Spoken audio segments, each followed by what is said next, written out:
power outage earlier this week. Okay, we're live. Wow, that took a lot. So we were worried that we weren't going to be able to go to air because we got like a death spinning wheel there. Hello, everybody. If you two were worried that Kristen would not be here today, I get it. Taylor Swift with a surprise double album, whatever that means, came out overnight, and we are so lucky that Kristen has decided to work today. Kristen, hello. Hello. Dame, the album was described this morning in the New York Times as daggers masquerading as lullabies.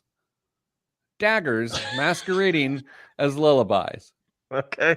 That's pretty good. Yeah, I mean, it just Pretty accurate, actually. it just seems like everything that she's built her empire on, honestly. Dame, how nice is it to not just be And Co today? We actually have Kristen of And Co fame. Hello, Kristen. A girl misses 1 week. But you're sort of the glue. It says it in a single iTunes review. It's the glue. Gospel now, yeah. Dame, as mentioned 167 hours ago, it's good to talk to you again for the first time in a week. I joked at the very end of the show. It's like, I'll talk to you in a week. And lo and behold, here we are. There was another joke made at the end of last week's show that you and I both received a text message about earlier this week when a member of our team of And Co said the show went fast because we didn't have all of Kristen's yapping. That was, of course, a joke. And listening back to it, it didn't sound as jokey as I meant it. It didn't really come across jokey at all. It really didn't. But Damon, you and I were connected on the joke, right? Or are you bowing out? I gotta be honest. I thought I said it when she sent the comment. I was like, oh, that's something I probably said. So when she texted us this week, you thought you're the one that said she was yappy? Yeah, I thought it was me. I was like, yeah, hand up. That was me. No, I said it sort of like tongue in cheek from a gender perspective, and then it I know. didn't I play. know. I know, but it didn't play when I heard back. I was like, oh, okay, that's fine. No, I'm the yapper. Hello, Jason. Hello, Rick Swink. Good morning, Jason Brown. Caitlin, your sister is here to defend your honor. Andy, David, and Danza. Is Caitlin like Taylor Swift as much as you do? Correct, yeah. Okay. Should we try and have Kristen? Taylor Swift? Kristen. Yeah, let's have Taylor on. We'll have Kristen employ GPT to write a song that uses lullabies, masses, daggers, whatever it was, about the two of us. Pete's already in it. I'm on it. Dame, last week on the show, we talked briefly. I did, but we did exchange some thoughts on DJT stock and how it was just like crumbling. Man, has it gotten more interesting this week on a really technical way? You and I exchanged some thoughts. I'm officially hooked to this story, not because of the fall of this or who's getting hung out to dry. We're talking accusations of naked short selling, which is the thing. We're talking about advice to shareholders of how to make sure your shares can't get loaned out for short sellers. I'm officially hooked, as this might be my favorite stock story of all time. It's amazing. I mean, you and I both said there were certain things that we weren't aware of that you could even do in certain situations, and this is very much one of them. And the fact that it's the company giving some of this advice to say, hey, talk to your people about making sure your shares can't be used for short selling makes it even that much more interesting. It is. I have to admit, I just kind of ignored you as you were like, oh, this is great. This is I'm in. And then you sent me that and I'm like, this is getting really interesting. Yeah. I think me being into it really last week really more spoke to where I line up on things, but now it's taken on a new level. Kristen, do you get fascinated with sort of market stories like this, of like the technicality of short selling? Or are you not as much of a nerd on this particular topic as Dame and I? This is not a topic that I nerd out on for some reason. I've been known to nerd out about some stuff like this, just not this one. Well, we know your nerd spot is the world of student loans, which has had a pretty interesting week, but we're not going to bore anyone with that today with all your yapping. We are what are we talking about today? We have not done any. I have some thoughts. I do want to talk about, I saw this post from a credit union putting on a workshop about how your primary residence is the ultimate wealth building tool. And I would love to beat the pants off of that in the show here today. What else do you got? We could do a stock market update or a stock pick Ooh. update. First quarter. Have we done that recently? Not for the first quarter. Okay. We'll do that. And then what else we want? There's a question about sequence of return risk. Is it in the channel? No. No. Oh, okay. Well, then one of you gets to yap on about it. Verbs. Can I complain for a second or should we do the show? No, I got time. It's your show. I don't think it is. Kristen. That's why I was asking Kristen. Kristen, may I? I suppose. Okay. By the way, Jeremiah just weighed in. He said, I thought my 401k was the ultimate wealth building tool. Wrong. Permanent life insurance people would disagree with that. Just check social media. Dave, do you remember that? I don't know. Do we ever talk about a little Twitter kerfuffle with these hardcore life insurance people from back in the day that were like, 401ks are a scam, buy life insurance? It still happens. Well, I know, but I was like, I was involved with one right. of those kerfuffles. Kristen, I've been single parenting this week. How's that going for your kids?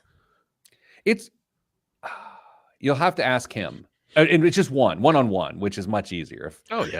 If Y chromosome person was involved, it'd be a little more difficult. I think that's the right chromosome, and I also feel like by just not giving her a name in this, it seems disassociated. But anyway, the ladies are in somewhere else, and so Theodore and I are just are manning it this week. It's going pretty well, but I'll tell you, I've been for 4 days. I'm on my own. 5 days. Newfound respect for working single parents, and I'm barely scratching the surface of what it is to actually. This is like a novelty to me. I'm humbled by how hard it is. Yeah, I mean, it's an absolute challenge. The closest I get to it is busy season for accountants.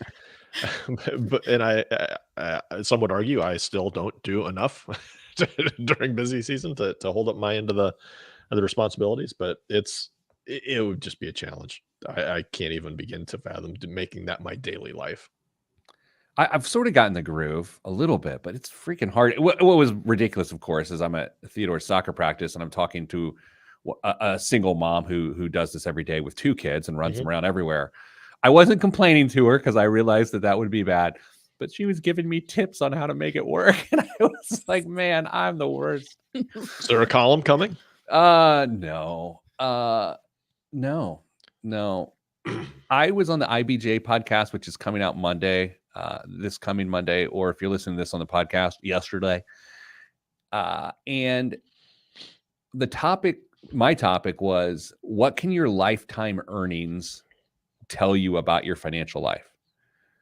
And Dame, if you remember the millionaire course thing that we did a few years ago, they touched on that, but I hadn't really thought or talked or written about that topic since then. And so I sort of just gave it a run on the podcast for the IBJ. I'm not sure it was good. I'm not sure that's going to work out. I'm embarrassed. Man. Yeah, the other thing that you did a few years ago, I don't remember. I think maybe it was in the Indy Star. I can't remember. But you took like an income level and just kind of laid out what your financial life looked like. It might be interesting to do another pass at that with how things have changed. I'll tell you, that was a really practical. Yeah, that would be a good thing to revisit. I'll put it on my to-do list. Sure. It is currently item number 164. Yeah, great. Okay. Let's do a show. What's the first? Let's do stock picks. It gets the people moving. Yeah, gets the people moving. I know neither of you are busy, so we can take our time here. That was a joke. Everyone's overworked. Okay. 3, 2, 1. This week on the Pete the Planner Show, we answer your money questions. Here's how the show works. You email us askpete@petetheplanner.com. That's askpete@petetheplanner.com, and here's what'll happen. Well, if you don't email us, we have to make up our own segments, which I don't really care to do. So email us, askpete@petetheplanner.com. The show is also at times called Kristen & Co. The founder of Kristen & Co. joins us now, Kristen Elanius. Hello, Kristen. Hello, Pete. Good to be with you, major Taylor Swiftie. And Damian Dunn, who's just Swift himself. Very, very quick. Hello, sir. Very fleet of foot. Yes. Good morning. The crew is back. The crew is back. It is good to all be with you. And we may even do it again next week. Okay. We make stock picks at the beginning of the year for entertainment purposes only. Isn't that correct, Damian? 100% entertainment purposes only. Do not follow any of this advice because it's not advice. It's just a parlor game. And today we're going to update the picks. How are they going? What's going on? Who is the keeper of this data? That would be me. Kristen, do you find it hard? Data or data, how do you say it? Data. It's plural, right? It's a plural word. And so people often misuse it. I think I'm people. Did you not know it was plural? I'm thinking critically here. I think the answer to that is yes.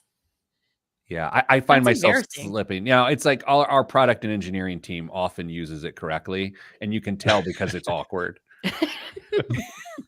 Anyway, Dame, keeper of the data, let's go. I have to open by saying, yes, this is absolutely for entertainment purposes only. But we're doing pretty good as a team. Oh, wait, I'm on the team. Does that mean I'm doing well? Shockingly. Really? Well, Oh my gosh. What did I pick? I was going to say, let's start with the winners. Pete, I could give you the ticker symbol. Do you remember who you picked for your winner this year? The ticker symbol is HL. He has no idea. Hold on. I got Hemalite. No. It'd be Hecla Mining. Hecla Mining. Yeah. What do we got? Pete, so far, Hecla Mining is up 22.3% for the year. Hey, 22.3% for the year. look at this old gal. I know. I'm so proud of you. Thanks, man. Oh, and am I in third place? You and I are exchanging second and third because I chose Delta Airlines. I'm up 22.29% for the year. What was mine? 22.3. We're Whoa, right there. dude, this is great. I know. Look I at know. us. And then Kristen. Kristen chose Bluebird buses and other stuff I'm sure they make. Up 34.8%. Man, she's the worst. I don't get it. I don't like her. I don't get it either. Well, clearly you do because you picked it. You've picked a lot of winners. Yeah. You know what? I'll take our picks though. I mean, that's a robust excellent. portfolio. Yeah. 22, 22, 34. Who would say no to that? Me normally. Okay. So that's good. Good ups. How are our downs? Well, Pete, do you remember who you chose for your down? Yes. Big lots. Correct. Big Lots year to date down 49.2%. Let's go, Queen. Down 49.2%. Yeah. I chose Beyond Meat. You may recall our last kind of mid-quarter update. By the way, you just said Beyond Meat recall, which is which is actually sort of funny. It is. Anyway, go ahead. What do you got? I took a beating mid-quarter because they, found some cash or something, and they were actually ahead. They were making a profit. Well, in the stock market, their fortunes have changed, Pete. Oh. They are now down 20.6%. Down 20.6%. So behind you. But what a stunning turn of events for Beyond Meat. Dude, good job. I'm not going to complain. Through one quarter, down 20%. No problems with that. Look, I know I just said good job, but allow me to say it again. I don't want to beat a dead horse. But good job. That was actually a Beyond Meat joke. Okay. I would say a dead horse because that's what they might be using. Okay. Yeah. Okay. But these are jokes. These are jokes. And we're on the air. Kristen chose I don't know how. AMC movie theaters. She is down 45.6%. Pete, you are leading the losers so far through this year with 49.25%. Wow. To go. Man, you know what? Thank you. I'd like to thank the little people, primarily Lionel Messi. He's 5'6". Yeah, he's very little. Okay. All right, S&P 500. Oh, Kristen has a 500? question. Go ahead. Just as a quick question, the stock prices of both AMC and Big Lots are like the actual prices per share are like in the like a couple bucks a piece now, right? They're both in the $3 range. Yep. Yeah. What about Beyond Meat? In the $6 range. Oh, Dame's got more to go. I got some room. We'll be a penny stock before you know it. That's what we do here at Big Lots. All right, S&P 500 up. Pete, have you been keeping track on the S&P 500 this year? I have. Do you want to take a stab at what it's up, just off the top of your head? 6%. Kristen? 7. 5.67%. 5.67%. Pete, you had guessed a year-end increase of 14%. We'll get there. I chose 6. Kristen chose 8. Okay, so this is always the most important, or not most important part, interesting, I should say. Like, Kristen, how do you feel about 8 for the year still? As that being my pick, you mean? Yeah. Like, do I feel like because it's an election year, I still feel okay. Obviously, a quarter of the way through the year, we're up. What are we up, Dame? 5.6. So obviously I'm off track, right? Mm-hmm. But the end of the year volatility that we might see, I don't feel too bad about 8 right now. Dame, how do you feel about your 6? Same thing. It's an election year. We've got ever increasing conflict in the Middle East. I think there are a lot of variables that could throw brakes on this. And if the Fed doesn't lower rates at any point this year, I mean, there's just so many variables out there that could just wreck this economy. Well, wreck our picks. I won't say the economy, wreck our picks. I'm toast if the Fed does not lower interest rates. Yeah. I'm absolute toast. And I'm really counting on them to do so. But the last few signals, which turn out to be slightly ambiguous public comments, have me feeling like they're not going to lower interest rates. Like there's slight talk that they're going to bump go another quarter point up. I honestly sneaky think that's what's going to happen. I know. Yikes. Man, don't they know we're trying to like entertainment gamble on a radio program? I know. Not investment advice. All right. Anyway, so that's fun. I will note that last year, my biggest loser pick was Tesla. Mm-hmm. And I was just a year early.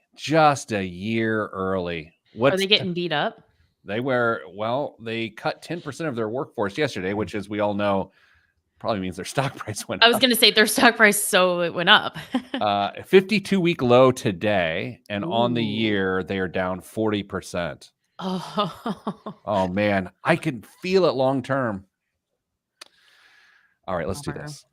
After the break, we are going to evaluate the following statement I saw on a credit union's website. A personal residence, your primary residence, is the ultimate wealth building tool. We're going to talk about that from both sides. No, actually, we're just like, what does that mean? Is it real? Is that possible? All of that's next on the Pete the Planner Show. I'm Pete the Planner. Andy brings up a really interesting point, and I've thought of this, and I'm not sure I would have changed my picks. He says if the DJT stock was around when we made our picks, would we have picked it? I don't know. Who knows? I think you're too emotionally invested in DJT to get behind it at this point. It just would have been very sad for you to ride those highs and lows live in front of people. Yeah, but now it is switched from emotional to like fascination from a technical standpoint for sure. I also think, I mean, if he wins, like it could go through the roof in a really weird way, you know? Real quick. I know, isn't that weird? It's like it's a proxy of his brand. It's so fascinating. Yeah, I mean, there's so many things that could potentially happen, especially, oh boy, I'm not even going to go down that down that. Oh, Dame, get spicy. No, I just if the scrutiny on social media companies continues to increase, and yet the president is majority holder of one of them, does that become a favored child in any laws that are created somehow? That there's carve outs that potentially shield that from having the same. I didn't think you were going scrutiny. there. I didn't know what you were going to say.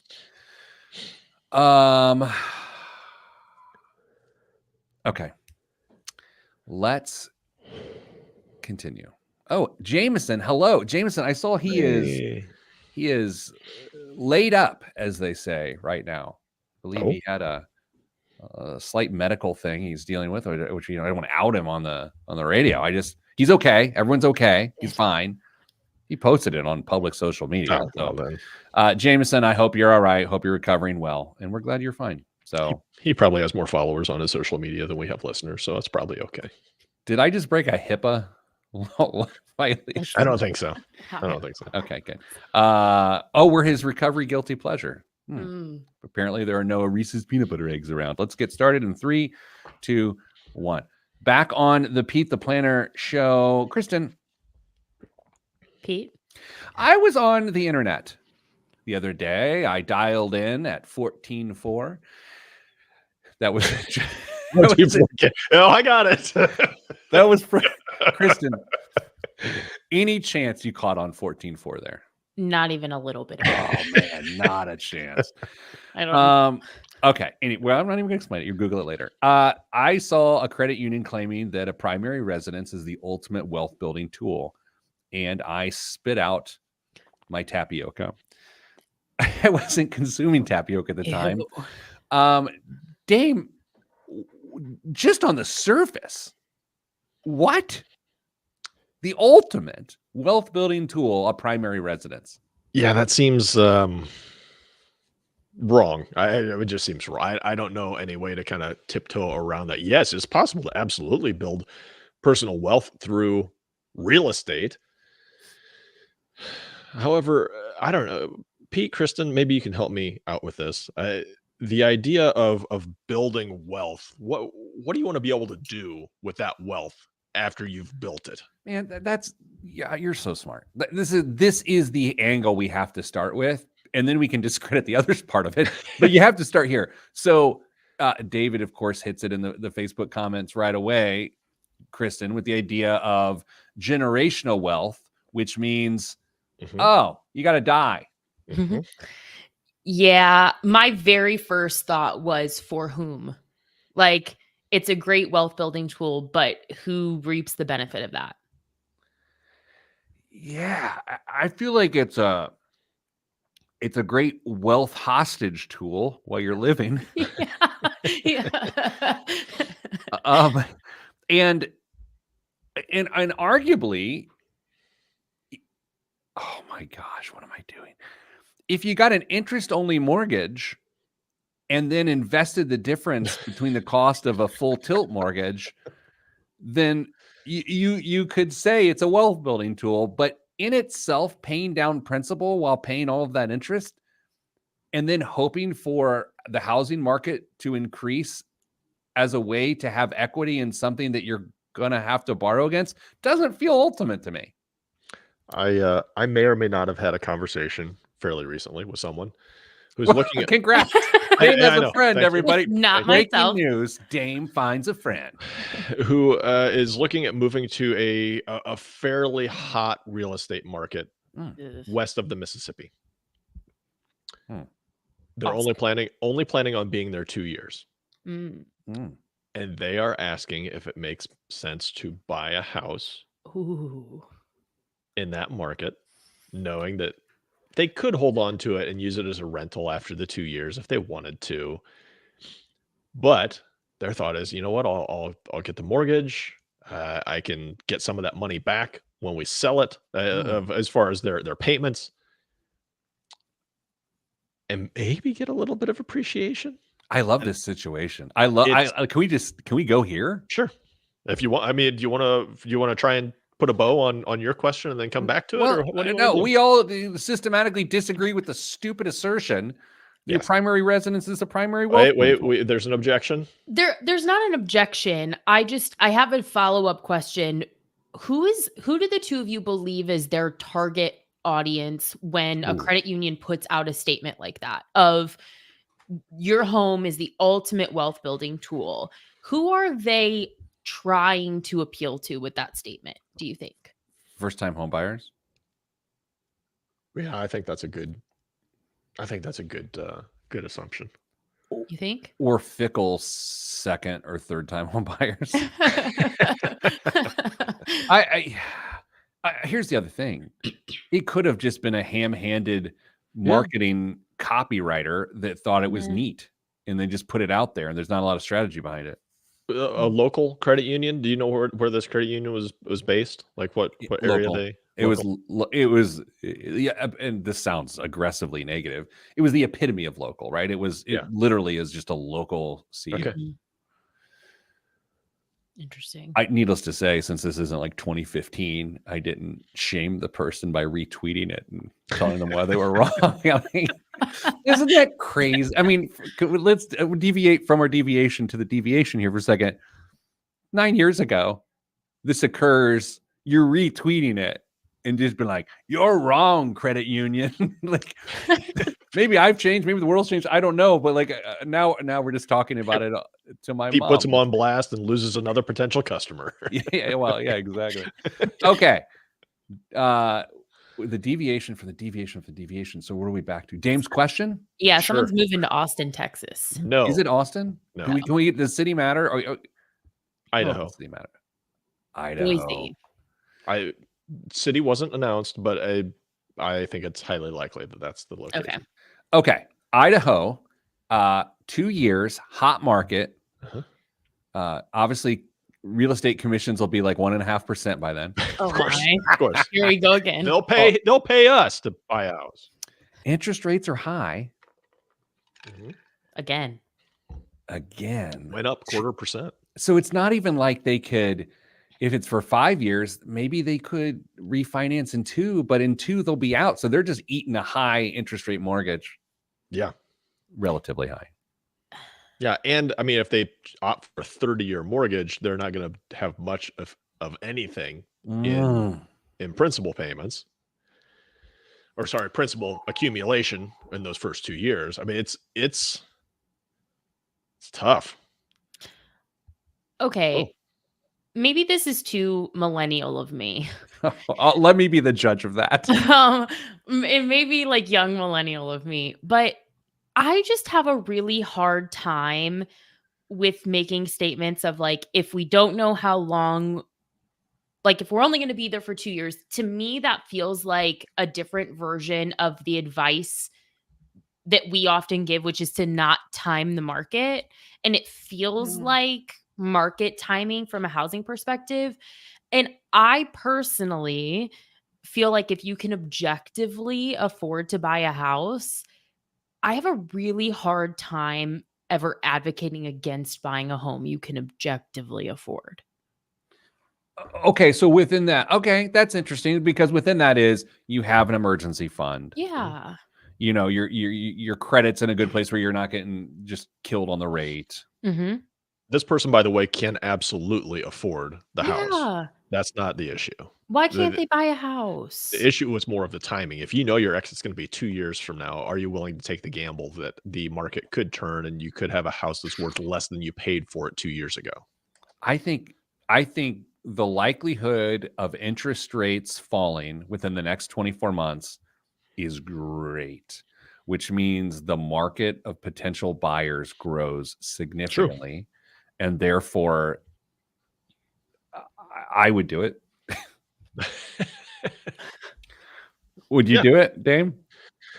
I don't know. I mean, it would depend on the house, honestly. If I knew I was gonna have to go in and do a bunch of improvements, I might just rent and be happy about it. And if something breaks, call the landlord and say fix it and move on. Kristen, what would you do? She'd I buy would it. absolutely buy it. She'd buy it. 100%. I just don't get all that worked up about market timing and housing. I'm thinking about your last few years, Kristen. Yeah. Okay, and I'm thinking about when you bought a house and when you didn't. Mm-hmm. You didn't always buy a house, but you have. Mm-hmm. And does that impact your decision here? I mean, it has always worked out for me, so that could be. Wow. I've not been on the bad end of one of those transactions yet, so maybe I would feel differently if I got burnt. So we're going to go ahead and give this the official Kristen and Company guaranteed good idea. Great. Oh, jeez. I would do it. Kristen and I would do it. Dame doesn't know. He'd have to see how much constructing he'd have to do. Coming up after the break, more of this if you want it. I'm Pete the Planner. That might be the new way to get to commercial. More of this if you want it. I have a Slack sitting in my my Slack desktop right now that I sort of saw came as a preview. And if I think I opened it, I think I'd be done for the rest of the show. So I'm trying my best not to look at it. Close Slack. Well, if I close Slack, I might see it. Okay. I'm just stranded right now. As long as it doesn't keep firing off, I'm okay. Whoever's messaging Pete and the company, stop it. Ben. Schedule it for 11 o'clock. Yeah. Okay. What's this question about what? Sequence returns. Sequence of returns. Okay. Who's reading this? I will. Okay. Kristen, unless you want to, Kristen. I read plenty in the fourth segment. That's okay. You got it. You're a great reader. Thanks. In 3, 2, 1. Back on the Pete the Planner show. Dame, it has come to my attention by the host of the show, Kristen Elanius, that you have a question you're going to read, and we, the host and I, are going to answer it. You should have made her do the intro to this segment. That would have been better. Then toss it to me for the read. That would have been great. No. Okay. Thank you. Dear Pete, Kristen, and Dame, I'm nearing retirement sometime in the next 2 or 3 years, but I'm more anxious than excited. But I'm moving to Idaho. I still have a bad taste in my mouth about what happened at the start of the pandemic when stock prices dropped very rapidly and quite significantly. I saw what that did to my retirement accounts, and thankfully, I didn't get out of the market. But now I can't help but think about what I'll be in for if something similar happens in the next 5 years. How do I weather something like that? Love the show, Jonathan. How's Jonathan spelled? Jonathan. Yeah, that's a hard name for me to Nathan. spell. Joe Nathan. Oh, that's a good way to do it. Oh. Kristen? I empathize with Why am I with laughing? this. I don't know. Empathy is hilarious, apparently. No, I empathize with this because it's hard to see your account balances when markets are volatile, right? We talk about just don't look at it, but I think all three of us, we do that anyway when markets are volatile. And I can't imagine, I know what it feels like as someone who is not near retirement when there's a big dip in the market and I see the impact of that.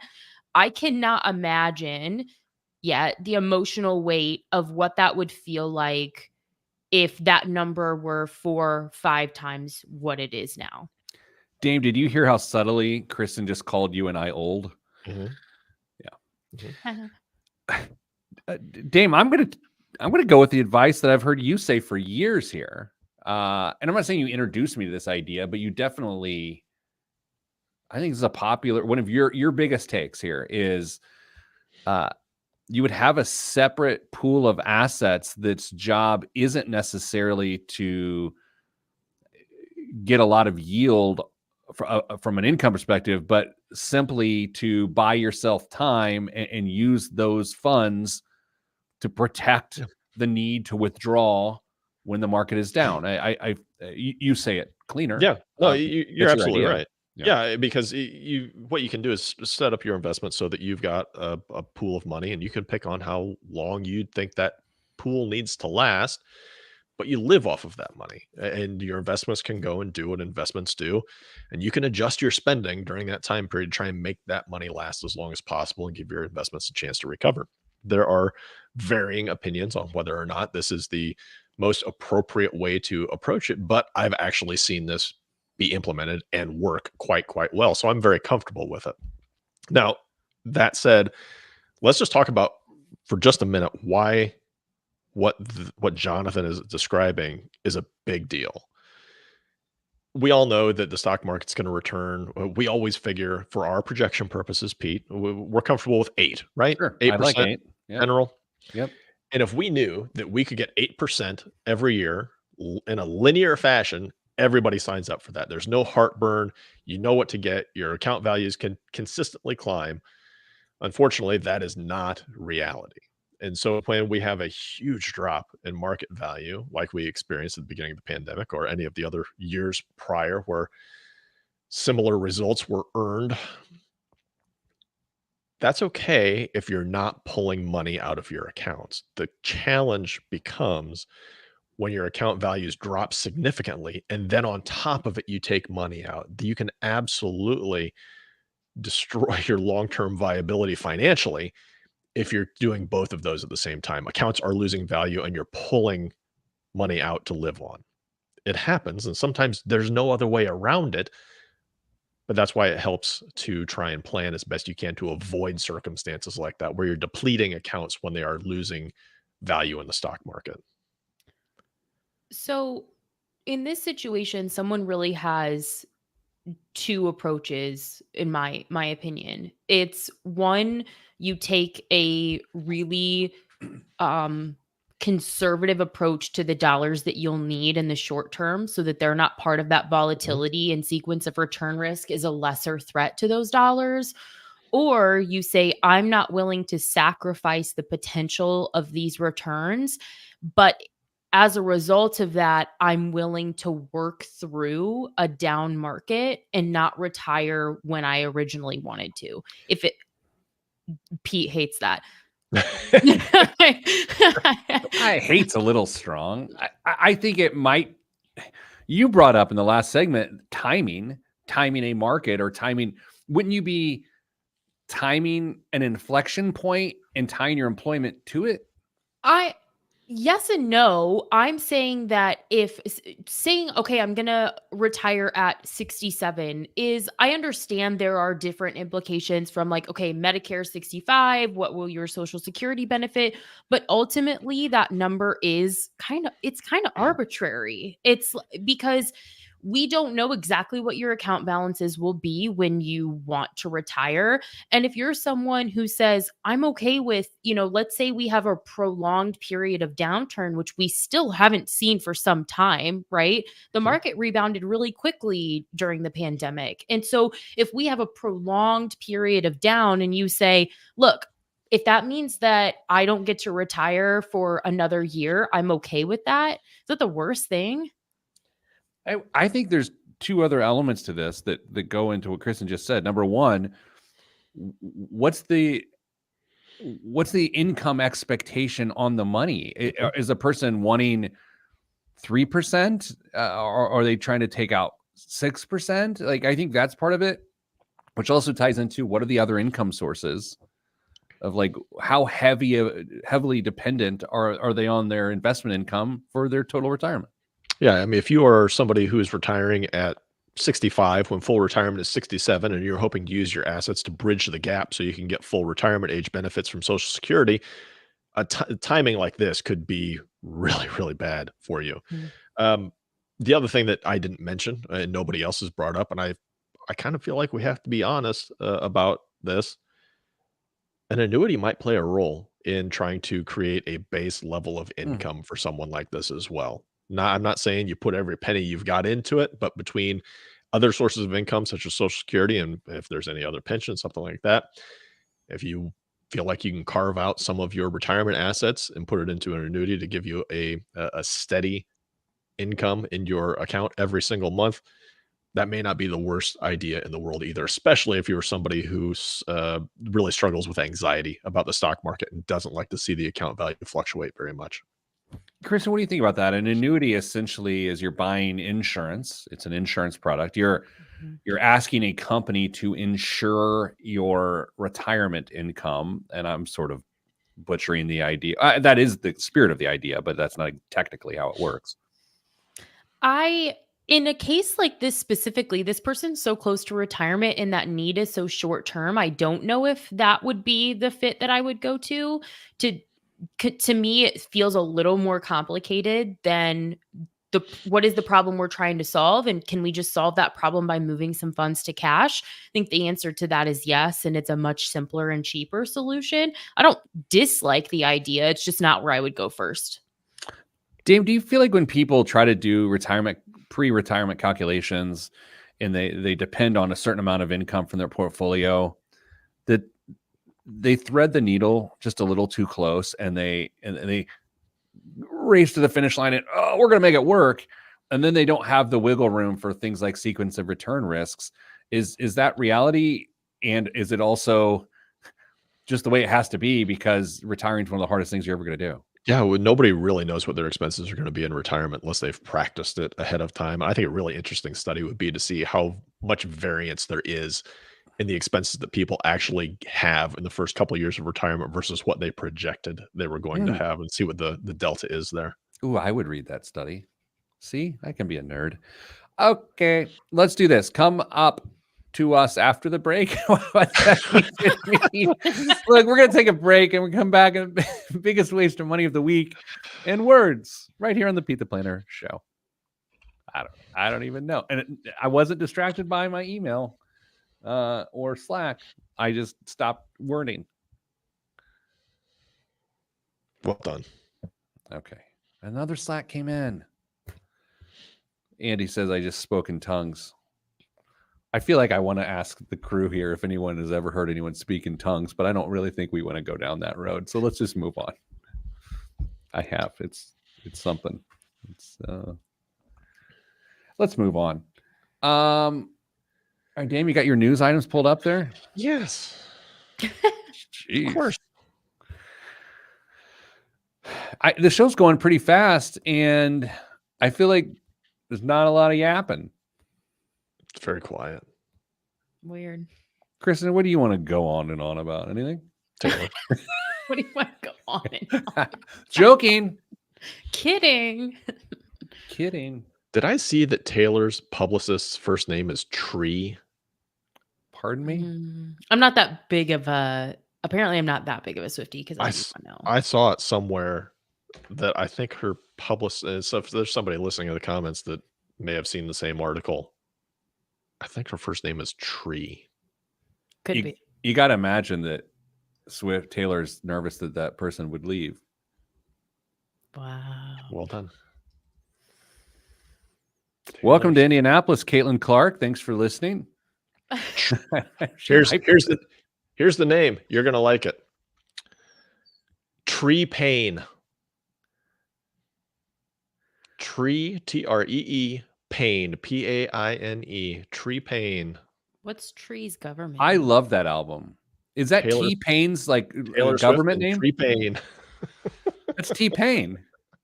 I don't know. Okay.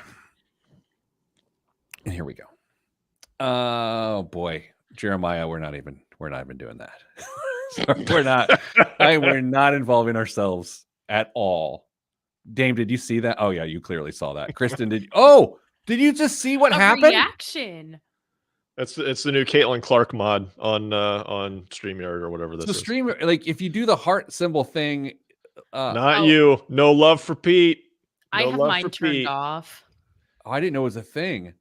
Dave, did you know it did that? No, I didn't. Well, I'd seen it, but I thought I'd disabled it. Apparently, I didn't. That was incredible. Kristen, did you see the Caitlin Clark press conference thing? Yes, I did. Okay, we got to talk about it a little bit. No. That was awful. That was awful. Dame? I don't normally I would say, okay, what's the context? But I don't think that helps in this situation. I want to say, if I am the most likely person on this show to put themselves in that dumb scenario, like I'm the most likely person here to do something that stupid. Okay. And I have at various times in my life publicly done stupid things, all in an attempt to be funny. And this all started back in elementary and middle school. And my dad would tell me time and time again, you're going to get in trouble by trying to be funny and you won't be able to get out of it. And he was right. But man, I can't imagine I'd ever be that tone deaf. Yeah. For those that don't know, we have to do this. We were not talking about it at all. Well, to us around it. Well, you started yapping and we had to. As one does. So during Caitlin Clark's news conference, welcoming her to the Indiana Fever, which we're welcome to town, Caitlin. We're glad to serve you and all of your other coworkers at Pacer Sports Entertainment.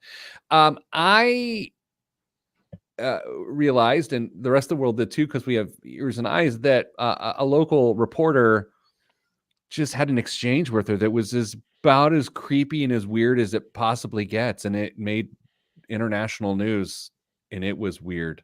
Do you want to reenact it, Pete? I'll be Caitlin. Sure, Dave.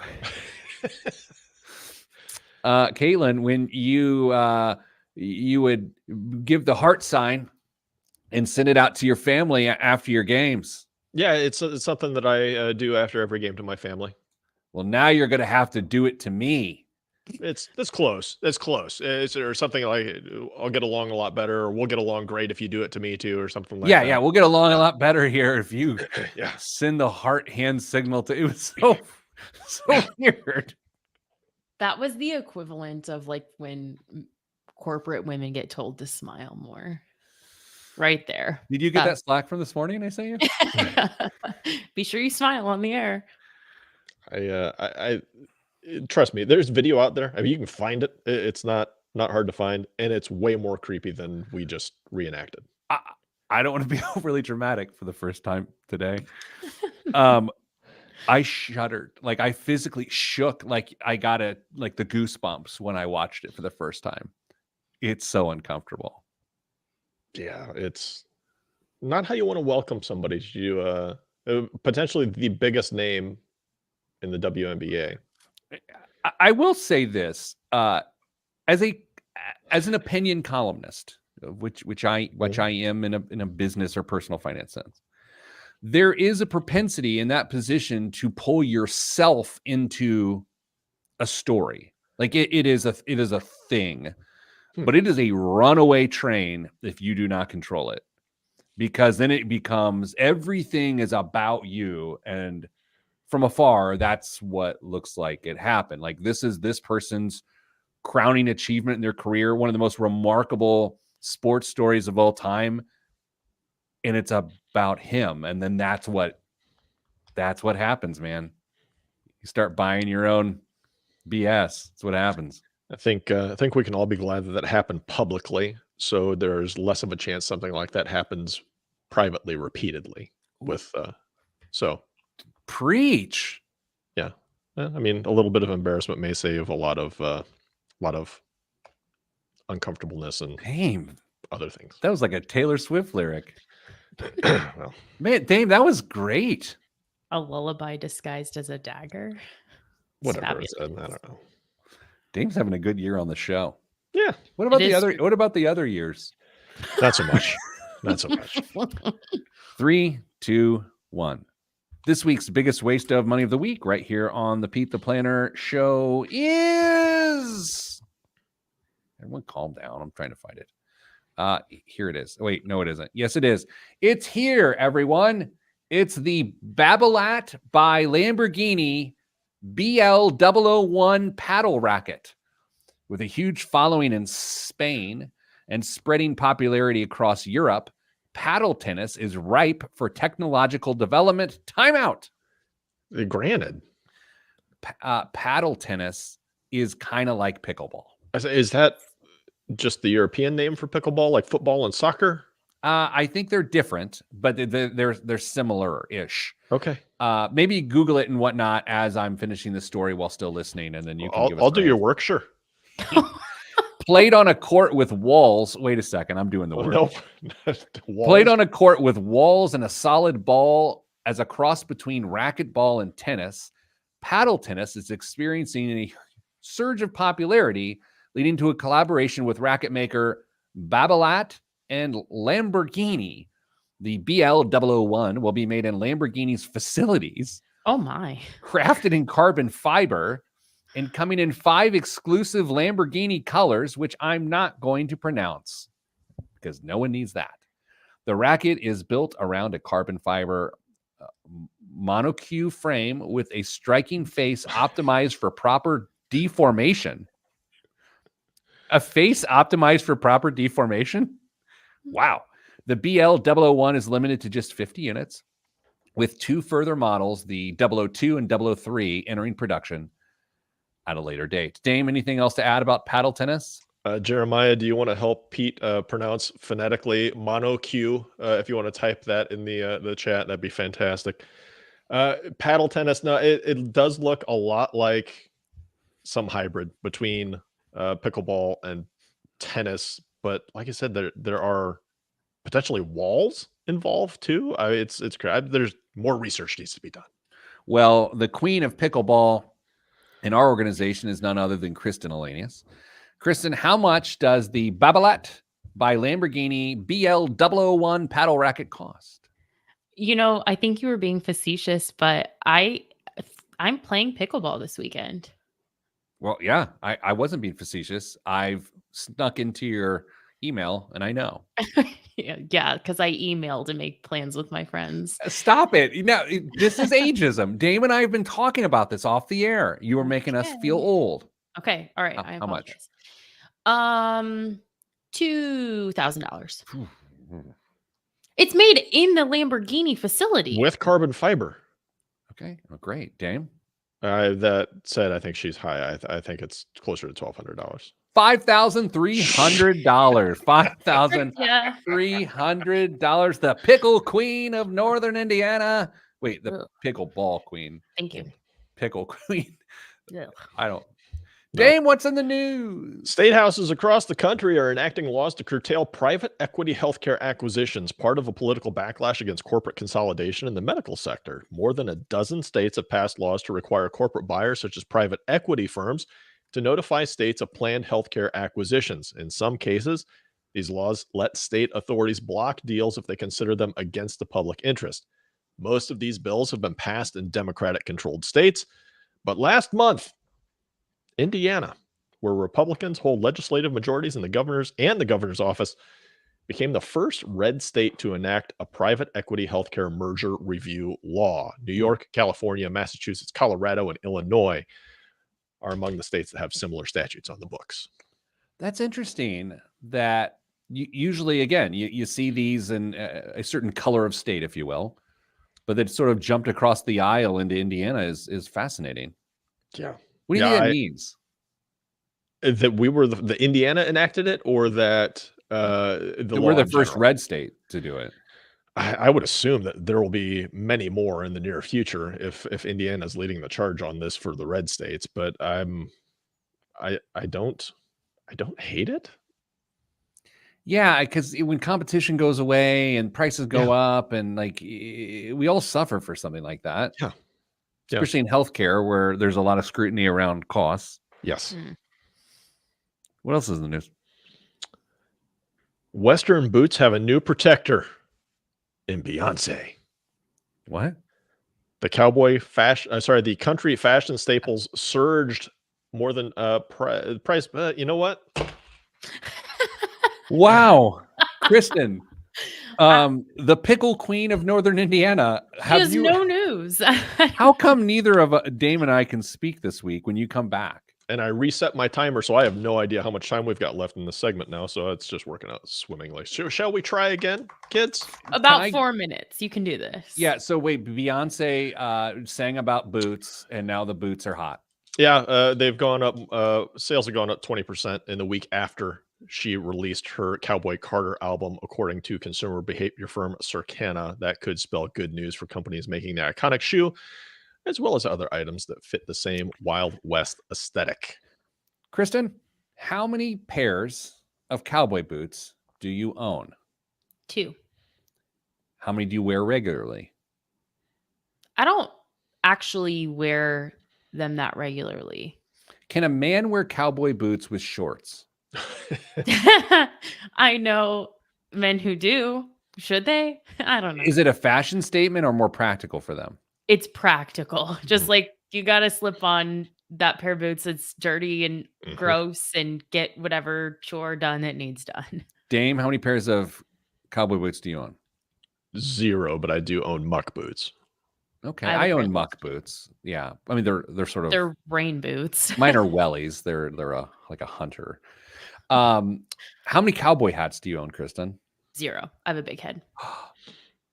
I don't know what to say next. Dame, how many cowboy hats? 1.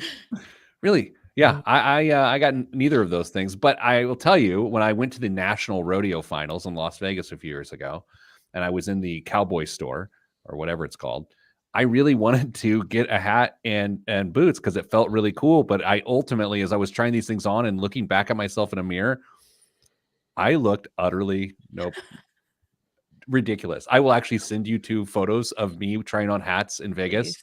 Yeah, I look dumber than normal. And so I don't own either. Dame, what else is in the news?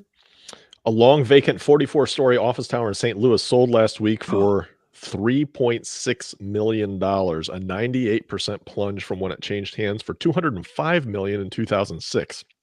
The cratering value of the former one AT&T center is the latest example of how commercial real estate in the Midwest has been ravaged by remote work. 6 of the 10 office districts in the U.S. that had the biggest decline in foot traffic from 2019 to the middle of 2023 are in the Midwest, according to a University of Toronto study. St. Louis had the steepest drop of all. Kristen, how's my Cushman Wakefield stock pick looking? Was that 2022 or 23? It was not last year. I think it was the year before. The year before. Wow. I think I picked it. Oh, you know what? I think it was at 21. I'm looking this up. It was at 21 when I was like, you know what? Cushman Wakefield is going to come back. And Dame, the answer to how that's doing is it's at $9.39 2 years later. Ooh. Oh, man. That's terrible. Dame, this seems like a bad thing. Yeah, because they go on in this article to talk about the possibility that these city centers turn into a doom loop, which is people flee when conditions worsen, then conditions worsen because there's nobody there to support with tax revenue, and then more people leave. Think Gary, Indiana. I thought a doom loop is when I'm sad because I eat and I eat because I'm sad. That's It's a personal doom loop. okay. Yeah. Sorry, not the commercial real estate. Micro doom loop. Micro, not macro. Micro doom loop. That's what the done men do. Yes. You know. Oh, yeah, I forgot. By the way, a coworker this week who's been working here since October came up to me and was like, "Hey, so is it a joke? Are you and Dame like actually related?" And I was like, "No, we are not related." But he thought it was like this long prank I pull on people, which would be cool. I just had a participant call, and then the last thing we discussed was, "So, are you actually related to Pete?" No. Speaking of sending you good vibes, because good vibes are all that's in the budget. I'm Pete the Planner. This is the Pete the Planner Show. You guys want to make a fun announcement here right on the program? That means, let me translate that for everybody else. Everybody, do we want Pete to make an announcement that we probably don't have any idea about what he's about to say? Yes, I think we do. Well, I mean, you know the news. You just Do I? 1,000% know the news. I assume. I mean, have you been to our Wednesday stand-up meetings in the last month? I just did a piece in this Wednesday's. You actually missed Yeah, stand up. Yeah. Oh, sorry. Dame did a really good job at stand up this last week too. You did sequence of return risks? Mhm. Yeah, it was a little bit different, but it was good. Oz said she was highly educated by the piece, so just saying. We're moving. Where our Yeah. offices are moving. And so here in about, I don't even know how to predict this. Like 3 months, I would say is probably the best way to say. We're gonna have a completely new studio. Mhm. And it will look very different. We are not bringing the wood to that studio. I've heard rumors that there's the potential that we could all three be in the same room to do a live recording someday. I actually have not heard that. Dame is breaking news. I haven't Me. heard that. I was just speaking it out into the ether. I just Wait, did you? Is that real? No, I was just saying that. Okay, jeez. I was No, like, okay, well, yeah, maybe someone no. wants me to sign off on anything. The aesthetic's going to look pretty different. I think I'm going to go with like a mom influencer sort of aesthetic. Mm. So, Eric Bunch of says, stuff. "Oh boy, I am so late. Hello from Seattle." And it's like, well, yeah, Eric. you're 3 hours behind. Of course you're late. The show's over, Eric. Yeah, we're leaving. Bye. All right. Any big plans other than pickleball this weekend, kids? Dumb. Boy, okay. Hey everybody, stay getting money.